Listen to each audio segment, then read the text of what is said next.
Welcome to the I Don't Give a Should show, a podcast exploring all the ways that women should all over themselves. How many times do you find yourself acting out of obligation or doing what everyone else expects from you without stopping to consider why? Where do all those beliefs that are driving you come from? If you're tired of feeling resentful, overwhelmed, stuck, exhausted, or pissed off, you are in the right place.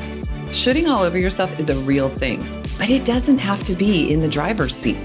I'm your host, Jen Sherwood, and I spent way too many years trying to prove that I was good enough and worrying what other people thought while avoiding conflict at all costs. Today, I don't give a shit. Well, not as many anyway, and neither should you. I'm talking to women like you who figured out how to stop shoulding and start living.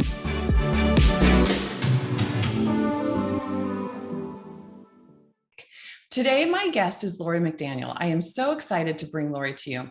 Lori's career spans 20 plus years in corporate technology consulting, project management, and global enterprise training. Being a multi-passionate individual is such a great terminology. I love that. She also, on top of all of that, developed a passion career in transformational coaching outside of her other job.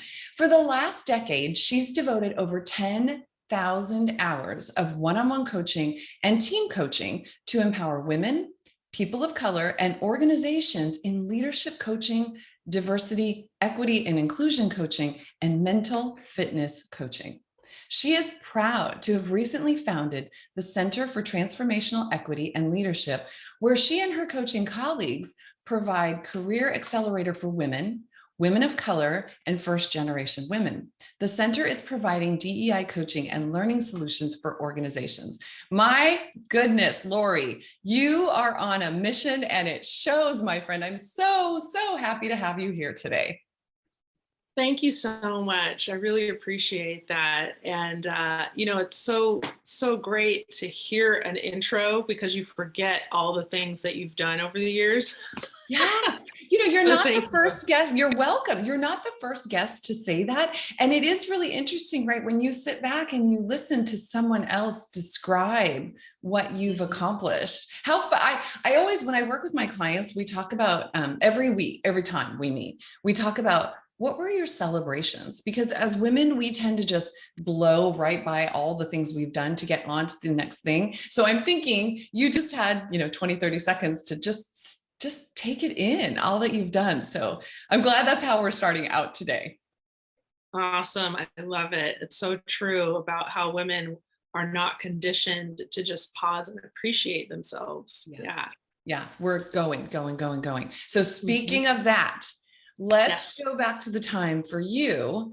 What was it like for you when you were living under the shoulds? Yeah, I love that so much. The shoulds. I think I was thinking about this before getting on, right? And I think I'm going to go back even further in my journey, which is like 10, 12, 13 years ago. And my daughter, who's now 21, she was about 10 or so, maybe 8, 9, 10. And I was working in corporate tech and raising her on my own, right? It was nice for her to grow up near extended family, but it was just me and her in the home. And so, it was really before I broke free from societal expectations, my own expectations as a mother, as a, et cetera, because really I was living this very small life where I was getting up, I was going to work, I was coming home, I was being a mom. I would try to go to some of her school events, but I was working full time in an office situation. And I felt really scared about asking for time off in the middle of the day, to go do things. And I didn't want to use up my PTO hours. And I had a few friends, but not that many. And I was just kind of surviving.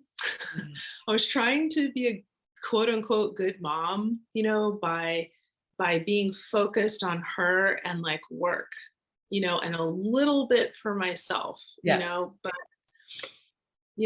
I was living inside of this myth of what a good mom is and what a good provider is, given that it was just me. It was Yeah. like And this myth, can I you just know. reflect to you? I totally interrupted you. I apologize. That's okay. I just was listening to you thinking so many women are relating to you right now. I go to work, I take care of my kid. That's pretty much it. Mm-hmm. And Right. it's not, I don't think any of us go into this, because I can totally relate to that too. I don't think any of us go into this thinking, I don't need time. We find ourselves raising children and going to work, and we're just doing the best that we can. But like you said, that's what you're thinking a good mom does. There's just this undercurrent of Mm-hmm. sacrifice in our society. I mean, moms are just lauded for the, like, when you hear people talking about their mom, oh, she gave up everything for us. And no one stops to think about, what did that cost her? Now, for some Mm-hmm. women, that's actually Right. what lights them up. And we are not, if that's what lights you up, you go for what lights you up. But if that's not what lights you up, then what? And it sounds like that's where you were, that there were Right. these ideas out there. You had ideas, but they had to be based from somewhere. So we pick this Mm-hmm. up from society. And the mom, what is there, that term, mom wars? I'm not saying you were in that, but there is sort of like this comparison of how great Mm-hmm. so-and-so is doing. And then it can devolve into how great she looks while she's doing that as well. And so Right. now that I've talked over you, let me just let you talk about what it was like for you. I love it. I love how you're fleshing that out, and I think you bring up really important points, which is that I think when you're in the trenches of that and you're looking around at other people, there's this shoulding, right? Like, oh, I should be like that person. I should be like that person. Yeah. I should be doing it like this. Oh, I was, raised to believe I should be doing it like this. And so there's like this whole, landscape of shoulds that are running the show invisibly. Yeah. It's just invisible. And so, I started doing transformational work, which interrupted all of that, which started to make a lot of things visible, like the old stories, the old patterns, they kind of came from behind being invisible, but like I was like a puppet. Right. And then I was like, well, wait a minute. Why do I have to only work and raise a kid? Mhm. Why can't I go take a personal development seminar once or twice a week? Yeah. Why can't I have my parents babysit for an entire Saturday once a month to go do something for myself? For me, what lights me up, I'm a growth junkie. And so I love, going into a room full of people and like learning and growing together, right? And virtually too. Like that's my idea of a really good time. Me too. Me You too. Of too? course, Yeah. we're Yeah. coaches, right? I love that too. Right? But can I back you up a step? Yeah. What happened, or Mhm. how did that transformational work start? So you were in a Yeah. place of doing, it's interesting because you said you were raised to believe things should be a certain way. And it's Mhm. fascinating, right? I mean, your mom's mom was raised in a certain way. Your Right. dad was raised in, like, all of this comes down. And Mhm. so what was going on for you that made you seek out or be open to this transformational work? Yeah, that's such a good question because it didn't happen sort of by chance. I can see how, first of all, the universe is a kind place and set all this up. I'm very clear about that looking back on it. But I was working my full-time job and I buddied up, I had this friend who was like me. We were both like yearning for something more and actually quite entrepreneurial in our makeup. And so we sort of started trying these different consulting businesses on the side. And we were in the same line of work. We worked in the same office. So like we'd go to lunch and like talk about stuff, meet up on weekends. And we had a little bit of clientele. And so we just kind of like started running together. And I was introduced to his world of people who had done Landmark Worldwide's work. Okay. They're, one of the most famous transformational companies for personal and professional development.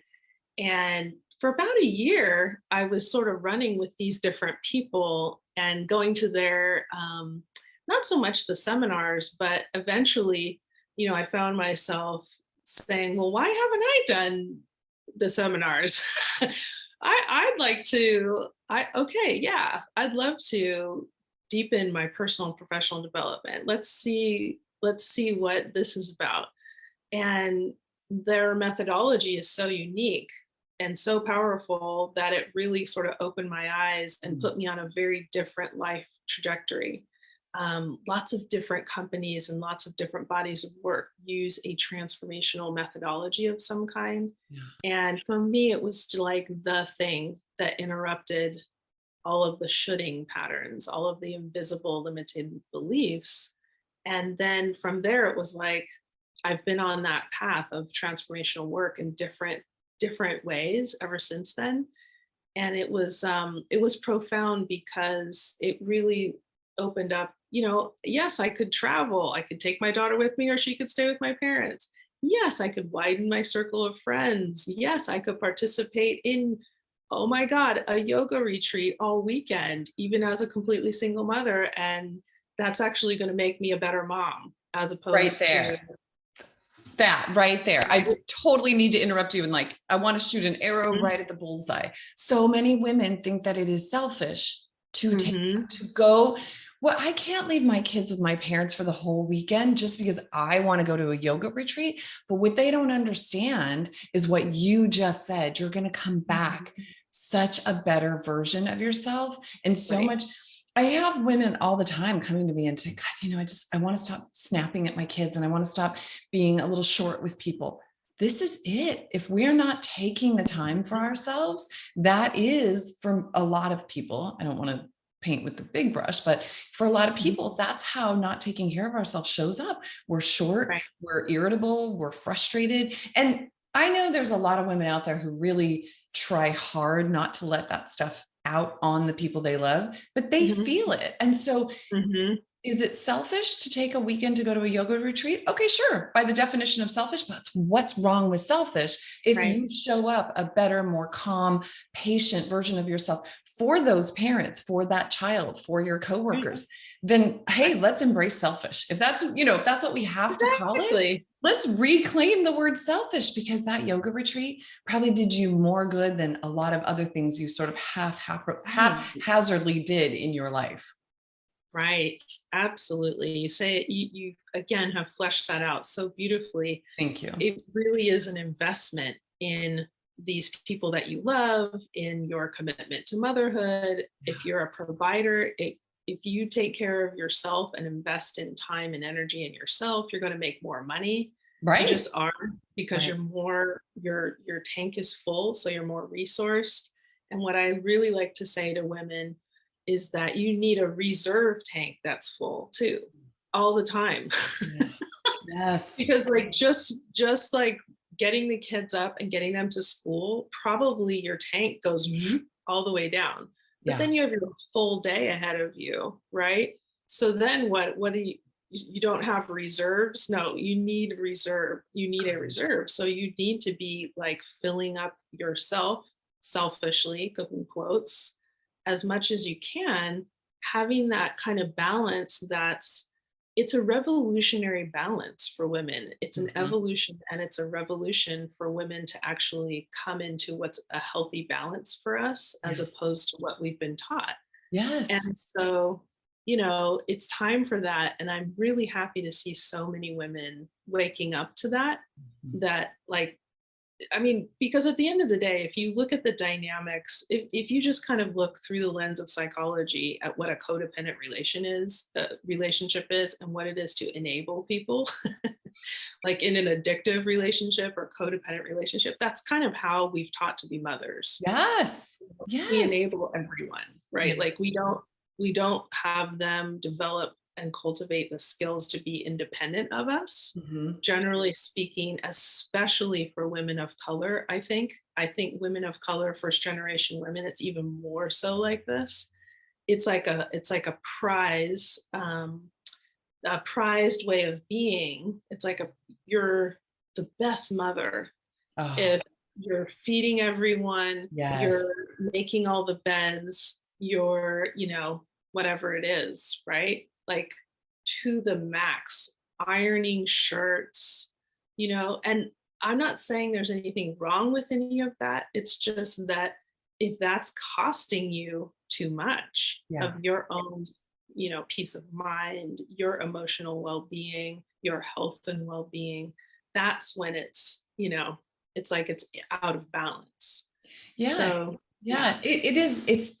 Actually, my best friend growing up, her mom loved to iron. I don't get Mhm. that, but there's a lot of things I don't Yeah. like to do that.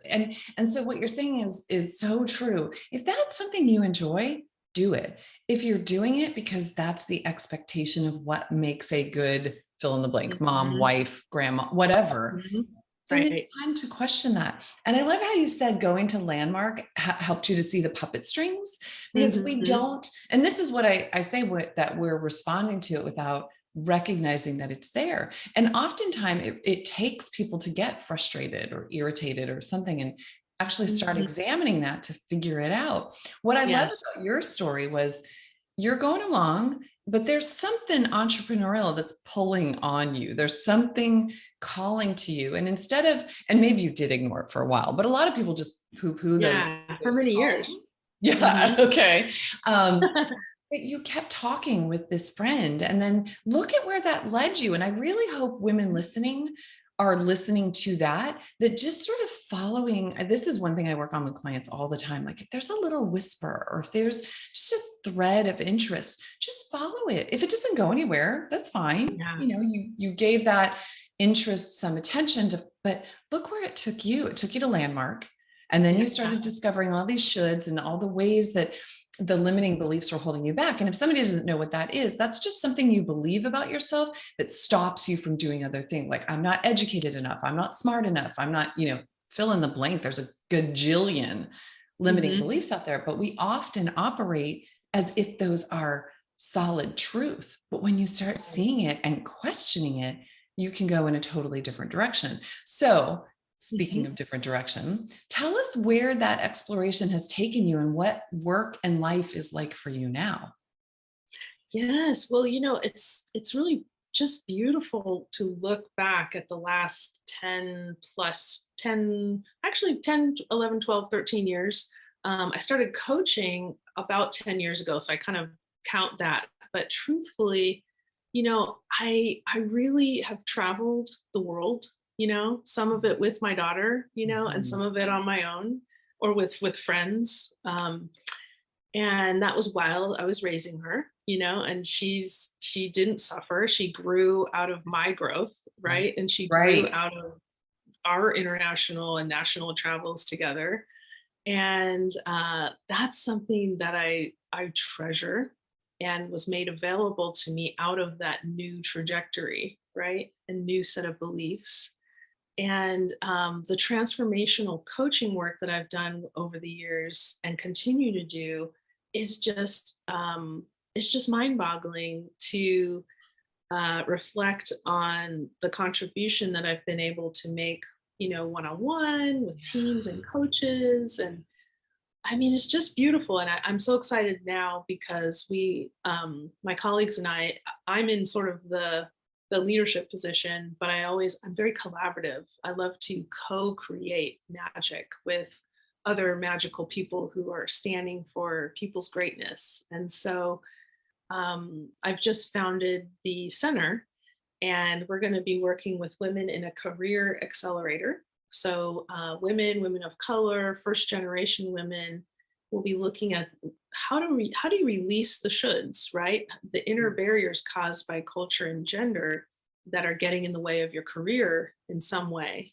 And then with organizations, how do you create a great place to work where everyone's included, everyone feels valued, everyone has someone like them there. That's kind of the thing people don't talk about with diversity is like it's nice when you're not the only one, right, of whatever you are. Yeah. And that includes everything from let's say someone's blind to let's say someone is the only woman on a board, right? Yes. Yeah. So there's a whole spectrum of what we work with organizations around, and it's juicy and exciting. It's amazing the work that you're doing and the impact on now, but also on future generations, how this will shape the way Right. we grow is absolutely incredible. Lori, I am certain people want to know more about you. So if anyone wants to get to know you, follow you, reach out to you, how can they find you? Sure. Well, my website, it's kind of long. It's if you Google the Center for Transformational Equity and Leadership, you'll find us. And then the website is an abbreviation of that. It's www.centerctr and then transformational equity. So ctrtransformationalequity.com. And we're on Instagram too. Pretty easy to find us. Our handle is at Transformational Equity. Great. And we'll put all of this in the notes so that people can find you easily. Great. Lori, it has just been such a pleasure to get to hang out with you and to hear your story. Thank you so much for joining me today. Thank you. This has been a real joy. Thank you also for the work that you're doing and the impact and ripple effects that you're having too. Thank you. Hey, friend, if you recognize yourself in these stories and you don't want to give a should anymore, you have to join my coaching community, the GC. Come learn the tools to recognize when fear and worry are running the show and how to shift into more of what you want without guilt or blowing up your life, unless, of course, that's what you want. Inside the GC, you'll learn strategies to start making yourself a priority. Stop saying yes when you mean no. Have hard conversations and so much more. And you get to do this with a group of women who are making the same changes in their lives and are there to support you, not judge you. It's a seriously warm, safe space where genuine connections are made. The GC is where doubt and loneliness meet their match. You can get all the info at jennifersherwood.com/thegc. But if you're not ready for something like that yet, I've got you. Head over to my website, jennifersherwood.com, and hit the Relief Right Now button. I'll send 3 ridiculously simple steps to go from overwhelm to ease.